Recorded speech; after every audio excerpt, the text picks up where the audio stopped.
is some advice that you can offer as they're about to graduate and pursue these next opportunities, whether it's about personal branding or whether it's about how they sort of enter the world? What are some suggestions as to how they might develop themselves and make themselves marketable or of interest to future opportunities or future companies?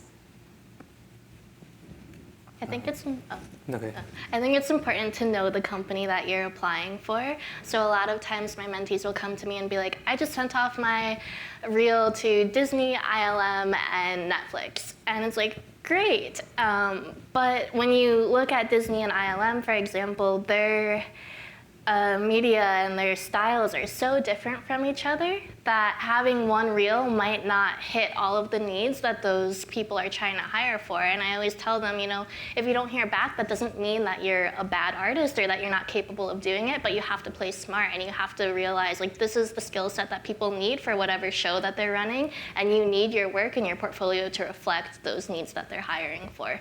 And yeah, it does take time, and no one wants to sit there and make like 3 reels or 3 resumes, but it will really help you in the end when you know what you're applying for.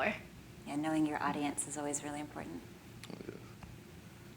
That was essentially what I was going to mention, was the portfolio aspect. If you know that you're interested in storyboarding, character animation, or character design, you need to have 3 portfolios for each of those. You shouldn't have one meshed one and then apply in that manner. It's best to have a succinct, solid portfolio that shows off that particular strength or interest of yours, and then you go from there.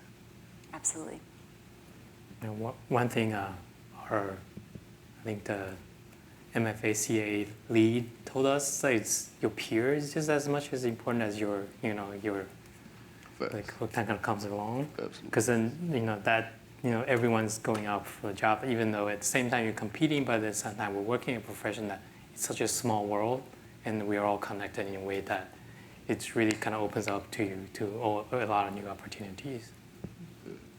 And it is a cliche, but don't let the no's get you down. Don't let the rejections take you to that point of just like giving up. It's part of the process. I actually applied for visual storytelling as my MFA application. I didn't get in, and then eventually I found computer arts, and then that's how I got into the school. So the no that you see today will be the yes for something tomorrow.